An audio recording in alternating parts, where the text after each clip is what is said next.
I was gonna be the first student that went to that school that graduated from college. Wow. And yeah, it was it was hard in the sense that he didn't he didn't get to see that. You sometimes you don't get the chance to see the impact that you do, and that's okay. If it happens, but you don't see it, it's still an impact. I found IPSL, and I started looking, reading the website, the different programs that they have: Vietnam, Japan, I think even China. Say, and then Colombia. It's like, oh, they have okay, international service program. This is, I know what this means. I've been serving in AmeriCorps for 3 years. And so I clicked Colombia. There was this top graduate program, short term, long term, and then there is flexible. This podcast series is sponsored by IPSL Global Engagement. And I had no idea about this organization and wish I would have known about them after my service year. Because you can take your AmeriCorps experience international. You can customize social justice focused master's program in international development and service or community organizing and social activism. You can chart your path to create positive change in the world. Serve and learn with international organizations working to build justice in healthcare, education, human rights, the environment, and more. You can earn a master's that opens countless opportunities, gain the practical skills and community-based development to be an active agent of change. If this is something that's interesting to you and you are an AmeriCorps alum, click down in the description box below and sign up and get some more information today. Thank you, IPSL Global, for supporting the AmeriCorps Connections podcast. All right, here we are again with another AmeriCorps Connections podcast with our special IPSL Global Engagement. And I am so excited to have our final guest, Dimer. Dimer is over in Puerto Rico, and I'm so excited to learn your story. The AmeriCorps Connections podcast is where we get together with AmeriCorps alums. We learn about their story, learn about their service year and what they're up to now. And this is a special series again with IPSL Global Engagement Experience. Let's dive in. First of all, how did you find out about AmeriCorps, and what was your first experience? 3 years. So I did 3 years. AmeriCorps VISTA, and then I did State. Yes, I found out about AmeriCorps because I started working in a nonprofit here in Puerto Rico right after graduating from college. Actually, did my summer practice. I studied agriculture in the University of Puerto Rico, and I needed to do some hours, and so I was finding a local farm and found plenitude and started working here as a volunteer. And then right at that moment, they were interacting with AmeriCorps, and they were able, yes, to start hosting AmeriCorps members. So I had the invitation to be part Corps and continue serving in plenitude. So that's how I found out about AmeriCorps, and then started first year, and I got an invitation for a second year, and just do it. And then I got an invitation for state. I'm like, "Man." So during your VISTA year, so folks that are just either learning about AmeriCorps or don't understand the difference between VISTA and state and national. So VISTA is really focused on capacity building. There's not a lot of direct service with that. So what did you do during your service year to build the capacity of what is the organization? Plenitude. Plenitude. So what Uh, did you do during your VISTA year to build out the capacity of the organization? Yes. So as when I started working here, they wanted to solidify the agriculture program of the organization. And I had a background, I was just graduating from college. And so I had to work and try to figure out different systems like irrigation systems for the whole farm, the planting system. There's so many different ways that you can do it. And so here, the organization has a focus in agroecology and permaculture. Then what systems we can create to use this practice in a viable way. So I started implementing my knowledge from college, and also I was born in a farm in Colombia, so I already had some background on what it takes to run a farm, a productive farm. And with all that, I started doing different systems, in including the second year, starting finding ways to sell the produce. This was by the time of the pandemic. We had to do online sales, finding programs that could help us bring this produce to the community. And I think those were the main systems were production. So that includes irrigation, how to the tools that we need to have it more efficiently. And then the other part, which is then how do we get this produce to our community? And so that included connections with other farmers, which markets we could go to, how to. And then it was the time that we needed to focus more on implementing. And so that's where state comes in. Maybe you didn't, you want. Yeah, no, that makes a lot of sense. So, and I also, it has nothing to do with AmeriCorps, but I'm fascinated by. So, you said you grew up on a farm. Did that influence you going into university and getting a degree in agriculture? Definitely, yes. I think in my case, in my experience, I grew up. It was a rural farm, so very remote, and I didn't have the picture of what was out there. Yeah. Even to the point, where when I was little, I still remember this because I would see airplanes going over the farm like tiny, and I couldn't believe that there were people there out in the. You got your degree in agriculture, and here you were. And a lot of times with Vista, you're kind of given a blank slate where they're like, this is where we want to end up, but we're really not sure how to fill in the gaps. So can you fill in the gaps? So would you say that your education helped you fill in those gaps, or did you kind of have to learn along the way too? It was both. I definitely had an idea. What you say is totally true. You get to a place, and usually through Vista, you get that's where capacity building means you have this organization that wants to keep expanding the service that they're doing, but they need to figure out how to do it, and there's not enough resources to, so that's where Vista comes in. So for me, I that was like the perfect match because I learned a lot by doing. And when I got to Vista position, it's like I even remember the first time, the first few months, we were gonna build a high tunnel. A high tunnel is a metal structure with a plastic that is used in the States, and here in Puerto Rico, we're starting to use it a lot because, especially where we have a lot of rain, so this is covering the crops. We catch the rain, and then we use that to irrigate our crops. The first assignment was, well, you're gonna supervise. You're not gonna do the job, build it, but you're gonna coordinate, supervise the people that are gonna build this high tunnel. And okay. Where's YouTube? Yes, yes. And so for me, it was the way that I saw it, even though it was challenging, is okay, this is a great opportunity for me to learn how to do it.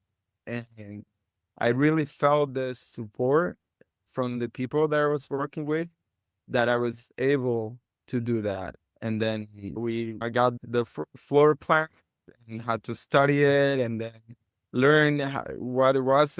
I don't have background in engineer, but I had the opportunity to learn some terms and able to then supervise. And I've been 5 years, 6 years now, and still up and running. So cool. That's very cool. And it makes sense that after your Vista year, you had a chance to build the landscape of let's build this out, build the capacity. You probably did some volunteer coordination there, working with folks that were working on the farm.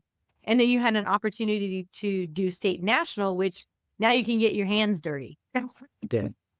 Which is really also, I think for me, it was challenging because I'm more hands-on. Being able to do the system and have somebody else implement it. It was very challenging in that sense of, but at the same time, it was good because I learned so much of what it takes to really materialize something, which I is, was I was just sorry to interrupt, but I was gonna say that's such an amazing lesson to learn early in your work experience is managing a project without feeling like you have to micromanage how it gets done. And so that was like your first challenge of I need to manage this project, but I'm not going to go into the project and actually do the work. What I have to do is I have to communicate with the people doing the work, what needs to be done. And learning that at a young age is amazing because trust me, I even have a hard time. I'm like, let me just do it myself. I even do that now. I'm like, I'll figure it out. I'll do it. But I bet you were super happy during your state and national that you actually were able to step in at that time. Tell us a little bit about that experience. yes, and it it took less time in the coordination and more implementation, but having that background actually helped me because now I had the flexibility to know that also if I start doing everything myself, then everything goes so slow. So learning, okay, now I have this toolbox. Okay, maybe this I can do, but this I can coordinate and have more support to implement. And for me, that has also permeated to other areas in my profession and in my personal life too. Just learning those principles and those lessons. During your state and national service was actually 2 years. What were some of the projects that you completed during that time? And did they bring in another Vista member that managed the project? Yes, now we actually have, if I'm not mistaken, around 5 or 6 Vista and 13 state. That's so cool. It's been a huge impact in the organization and therefore in the community. Have so much support through the AmeriCorps program. It's definitely has speed up the process of developing and building the capacity of the organization. So let's look at your state and national year and maybe pick out one or two projects that you felt proud of or maybe was a challenge. And then I'd love to hear about who your organization serves. And then we'll roll into your IPSL Mm. experience. But what were some projects that you did during your state and national that you're really like, wow, I can't believe that I actually did that? I think, and this is not something that I accomplished by myself, is a communal effort. We were able to develop, let's say it's like a farm hub or farmers hub where we came together with 5 farmers in the local community, and with that platform, the selling the for the veggie sales platform, we were able to support other farmers, not just the produce that we have from our farm, selling it through the platform, but we now have 7 farmers and producers that are all selling through this platform that is grassroots, local. We also build a community of people in Las Marias and Mayagüez, which are the nearby cities. And so to give a little bit or more context why this is important, Las Marias is one of the poorest towns in Puerto Rico. And with that platform, the selling the for the veggie sales platform, we were able to support other farmers, not just the produce that we have from our farm, selling it through the platform, but we now have 7 farmers and producers that are all selling through this platform that is grassroots, local. We also build a community of people in Las Marias and Mayagüez, which are the nearby cities. And so to give a little bit or more context why this is important, Las Marias is one of the poorest towns in Puerto Rico. It's located in the rural area and it's very remote. And the access to fresh local produce is, I think, we go to the supermarkets and mainly you find canned foods and Wow. nothing from the local farmers. One of the visions that the organization is moving forward is how we can increase the local production in these rural communities like Las Marias and then take those produce to the local community. We want to grow the food where people live and they eat it there too. That's what we are inspired to do. So for me, that's one of the that I feel happy about that we were able, and something that it's still going, it's still moving, cool, evolving, and it's the hope. I remember it even during a Google form to to start selling the veggies, where now we have someone that is managing the platform that is uploading the produce weekly and that people are buying through the website. And actually, this Friday, we're gonna launch a small farm stand here in Las Marias. Hey, sorry to interrupt this interview, but I wanted to shoot you over to some of the IPSL experts so you can get a better understanding about the program. We'll be right back with this interview, but take a listen. It might be something you're interested if you're an AmeriCorps alum or if you're interested in serving in AmeriCorps. And we've been working with AmeriCorps for a long time. We're a school of national service. We have hosted countless AmeriCorps alums in our programs, both the degree programs and the non-degree programs. One of the benefits is that AmeriCorps alums can use their Siegel Education Award toward a customized program, including the graduate programs. And in the case of the graduate programs, we actually have a matching scholarship that's an automatic award. The alum doesn't even really have to apply as long as we get the certification letter from AmeriCorps. Those monies are awarded as to their program cost. Right, when I say school, it was 2 classroom school. It was tiny school. It's from kinder to 5th grade. We were all in the same classroom, and that's what we had. And my grandfather, he was really passionate for, I don't know, at least I felt like for me especially, he really encouraged me to get an education. And I always remember my grandfather when he will encourage me to go to the school and to learn and have my cousins and other people from the community when they were studying and I was little, that I would just hang out with them. And so I started learning with them before I went to school. And so fell in love with learning. And also I respected my grandfather a lot. And so he said something I was like, You I just don't want. get to do that. Yeah. Yes. Yeah. So it's like you need to go to school. Okay, I'm going to school. And my grandfather, he passed away in January 2019, and that was my last semester before before I graduated from college.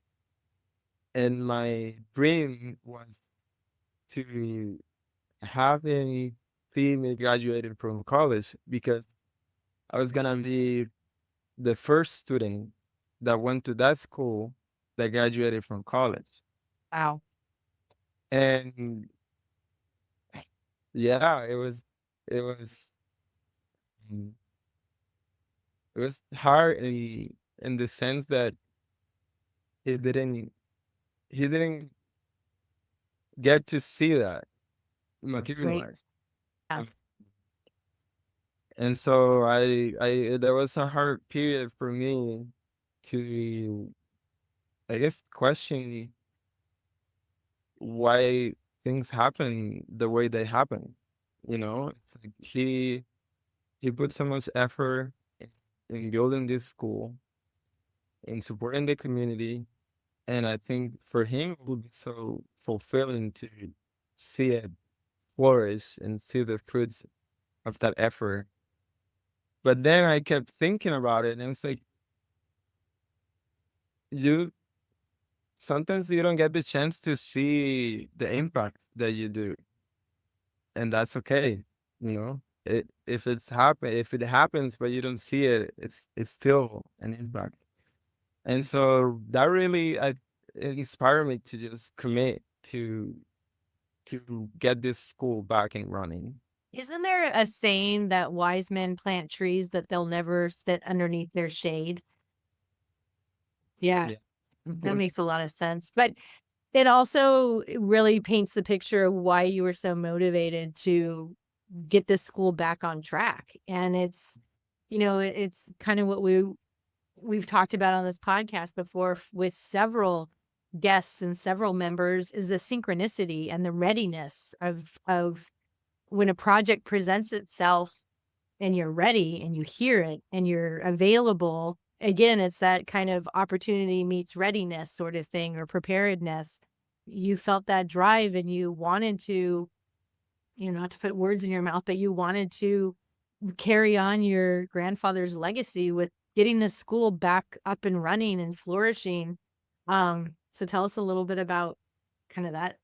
Yeah, That and so um and going back to AmeriCorps, I learned the importance of giving back to the community. And then when I thought about my community, I will always go back to Colombia. And I have a community there where I came from.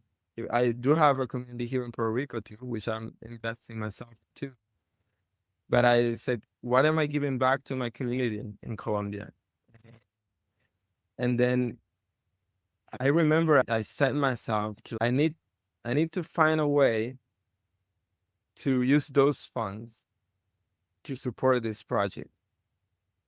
I don't know how, but that was like I set myself to that. It's like I'm not gonna spend this money on something else that is not gonna support the community in Colombia. And so I just kept every day. I think I would just go online, and then I found IPSL, and I started looking, reading the website, the different programs that they have: Vietnam, Japan, I think even China. I say, and then Colombia. So, oh, they have okay, international service program. This is I know what this means. I've been serving in America for 3 years, and so I clicked Colombia. There was this tab, graduate program, short term, long term, and then there is flexible program, and then I'm like, maybe I just click that, and then it just sent me to a form. So I fill out the form. It's like I have this project that I'm investing mm, myself in. Can you can you help me make it possible somehow to channel the fund in a way that we can support the community in Colombia. And it was amazing. I think the next day I got a text from Thomas from IPSL, and then it was like, "Hey, Dimer, I saw your request. When are you able to chat?" And then I said, "Whoa, is this real? Like, is this happening?" Okay. I was like, I'm available. Let's do it." And then I explained it to him. This is funny because usually, you know, the programs are there, and you as a student you participate. But I already have a project. I just need to figure out how we can work together to make this project materialize. And then he didn't say no, but I did. It was a long stretch. I said, we already have the programs that we do, how we do it. We can definitely explore this idea. And so that really gave me a lot of hope, because it was not like, no, we can't do that. That's out of our scope of work. It was more like, yeah, the Thomas understood that yeah, it came from a place that and service that we wanted to see how we could serve together, and it happened. So I don't know if I should, if I can go into details, or Please, yeah. okay, okay, great. So I then Thomas. We work with our students individually to craft something that meets their goals, not only for their education, but also, very importantly, for their career. We build in a lot of flexibility. There's 3 entry points. Participants or students who want to come to the grad program and are admitted can come in either January, April, or September. We call it spring, summer, fall. And that works with our people's lifestyles.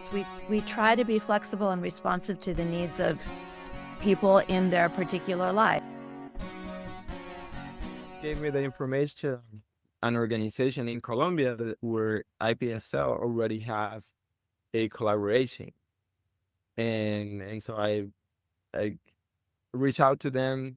I explained what I was trying to do, and I learned from what they were doing. We had some emails and video calls, and so this organization, Minga Foundation, they're located in Chinchina, Caldas, which is pretty far from where the school is. But okay, a new place, and I've never been in Colombia. Let's do it. So I reached out to them. I then reached out to Thomas, and we were able to come to an agreement that I will participate in the Chinchina program, and that will also include the possibility for me to go to Naranjal, which is where the school is, where my community is, and spend some time there and support in whatever I could. So we came together, and especially Thomas, he really invested a lot of time designing the whole program and just brainstorming ideas. He will come back to me and, hey, what do you think if we do this and we do that?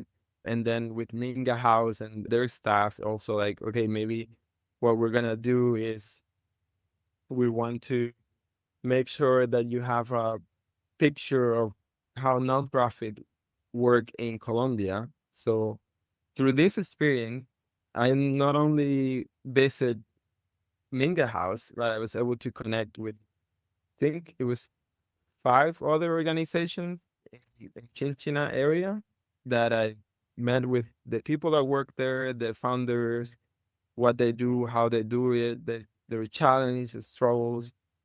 And that was really a transformative, and I mean, there's so much to learn from people that are doing service in Colombia in so many different ways. We went to the pet, pet shelters. We went to that is bilingual school that has a summer program, and manga house that's bringing students and people from all around the world, basically, to Colombia to teach English, to support in youth programs, and just support the local communities and other nonprofit organizations in the area, like nonprofits that work with elders.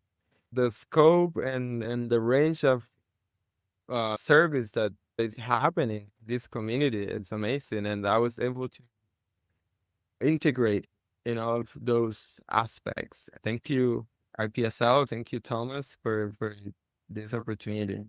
Yeah, I mean, one of the things about like getting the meta kind of view of nonprofits is that you don't know what you don't know until you don't know what you don't know. And we can't figure out what we don't know if we're not if we're not connecting. So the fact that you were able to connect with 5 different nonprofits and understand different tools and different strategies, it's great that, especially that Thomas put you in the community so you have a full vision of the full landscape of nonprofits on all different levels. And then when you want to focus on this one particular goal that you want to achieve, you're going to have all of this knowledge and education and connections. Like it's not an accident that this podcast is called the AmeriCorps Connections podcast, because connections and social capital is something that you bring with you everywhere you go. You build relationships with people. You build for those people that remember the old paper Rolodex, you have a Rolodex of contacts and people that you can reach out to if you have a question, if you get stuck on something. So, kudos to, like you said, IPSL for helping you understand the landscape while also supporting the vision of what you wanted to accomplish. Yeah. And really, yeah, so through IPSL, then as you mentioned, the collaboration is still happening. I still connect with Tom, still trying to figure out other ways that we can work together and keep the project going, which is amazing. It's not something that, okay, we did a program, it's over, and that's it. It's something that goes beyond that. And the idea is to build relationships that go beyond that, and that you never know what the impact it's going to be. So ultimately, what ended up of the school? So right now, uh, after this program, which it was June, yes, June 2024, I was able to support launching a in Spanish it's called comedor. I'm trying to find the right word. It's like a dining project, right? For students, like let's say a meal program for the students that go to the school. Right now, we have around 25 students that they get meals every day that are prepared, and we're trying to promote also the farmers in that area that they can grow food that we can use for the meal programs, for the school meal programs.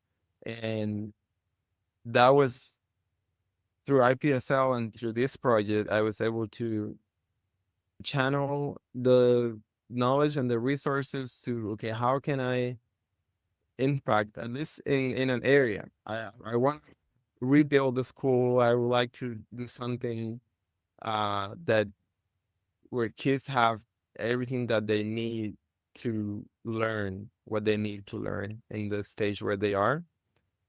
But the first step for now is we want to make sure that when they go to school, they have water, and they have electricity, and they have food.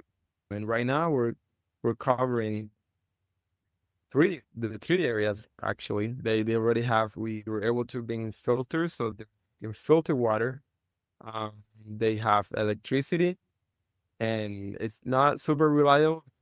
The rural area, so the power outage is out of our control, but we're working on it. We have a small solar generator, and then we also have the meal program which right now we're working on a design of a full kitchen where they're gonna have a really nice kitchen where people, not only the students can benefit from it, but workshops, people from the community, we can do agriculture fairs. So yes, I'm seeing this kitchen as the engine of this project. And so we're investing a lot of time on designing the kitchen, and hopefully next week we might have a final design and just start breaking ground to build this kitchen. And we can host, who knows, do summer camps. One thing that I didn't mention, but through IPSL and through Thomas, we have the vision that at some point we could actually take more people to Nottingham and even maybe teach English to kids in Nottingham. Who knows? So it's still, yeah, it's this really, how would you say that, push, but I would say encouraged me to even have a bigger commitment to this project, because I don't feel alone. You know, I have support, and that really help when, especially when there is challenging times, because in any project there's struggles, there's challenges that you don't imagine, and having that community to support you is, yeah, it's life changing. I can't help to think because I'm very, I don't know, I put energies together. I can't help to think that your grandfather didn't push you so much and encourage you to get educated and go on and further your education, because in some way his soul knew that you could take his vision and his mission even further than he could have imagined. When you were telling that story, I'm sorry, that's what was coming through me. I was like, "Oh my gosh, you took your grandfather's mission and vision of a school supporting preschool through 5th graders, and you've built a community, you've built support." We talked about earlier that kids can't learn if they're hungry. Um, Building a kitchen and teaching not just the kids, but the community how to cook and where their food comes from. I mean, that's like, yeah, I can't. What is your grandfather's name? Felix. Felix? Felix, yes. Oh, Felix. Okay, yeah, I can't. I think Abuelo Mhm. Felix really kind of was like, look, you have no idea what is lying on the other side. So that's just kind of what came through me when you were talking. Take it, leave it, whatever you want to do. But that's an amazing story, and the fact that IPSL, you're still working with them, and you know, that's what I'm learning through this series, that it's not just you go through your graduate program and like, yay, you're finished, you're finished with the program, but they find ways to continue to partner with the students that go through. Like I interviewed before this one, Zandy, and she's teaching with IPSL. So she has a cohort of students, you know, not necessarily on a regular basis, but it seems like IPSL doesn't just give an opportunity to get a graduate certificate, but really to open up so many doors and continue supporting that. So that is just a beautiful story. Is there anything else you want to share or reflect or anything? Yeah, one thing that I take out from the whole experience is also what you were mentioning is, once you have a service learning experience, as in my case, I decided that this is something that I want to do for the rest of my life. Like it changed the vision towards, I want to invest my time, my energy, and my resources in things that are a service to other people, to my community, whatever it is. And so that's something that I took with me from my spring corp and to IPSL, is that we can just make that commitment to wherever we do after the service or graduation, whatever it is that we come out from that experience with a long-term commitment to whatever we feel passionate or called to do. Absolutely. And I had a conversation today about mirror neurons. Have you ever heard of those? The mirror neurons in our brains. Mhm. And when somebody's in service and they actually connect up with other humans' mirror neurons, which then everybody syncs up and everybody kind of finds the same mission because it's in our DNA to sync up and work with other humans on these projects. That's where empathy comes from. Like we are all set to have empathy within our DNA. And when you commit yourself to service and you work within the community and service, it just escalate. It's like a domino effect where, I bet you have so many stories. We'll have to have podcast number 2 series to hear. I would love to hear the stories of some of the students that have gone through your grandfather's school and benefited from the programming that and learn if you're, about your kitchen that's coming up here in the next week or so. It just sounds like you really doubled down on service and you made such a difference in the community. And we always talk about going back to our towns and our communities where we grow up and made a difference. And I can't even say you just doubled down on that. You definitely did. I think this might be a good way to wrap. Is there anything else that you want to share about IPSL, AmeriCorps, VISTA, anything, service, anything about the school?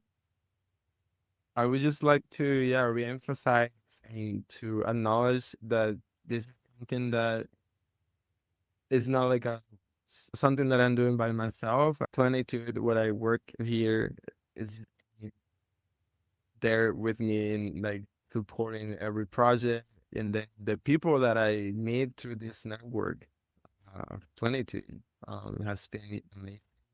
Same the Outro AmeriCorps and IPSL, and I think because sometimes it might seem like you're going in a different direction when you're investing in relationships and connection, but somehow it guides you back to where you were headed when you were sad and you have what you want. It's like those connections have been key to continue the legacy of my grandfather, and yeah, I'm excited to at least at some point hear from other students of the school that graduated from college or is doing travel in the world, or just starting a new project to support a community. That would be amazing. That is perfect. I have nothing else to say after that except for find your purpose and follow your passion and stay true to yourself. Thank you so much for listening to the AmeriCorps Connections podcast. Dimer, thank you so much for sharing your story. IPSL, thank you so much for believing in the AmeriCorps Connections podcast. And for all of the viewers and supporters and AmeriCorps alumni out there, if you like this series, please drop comments, reach out to me, and we'll see what else we can do. So until we're back, Yeah, take care. right.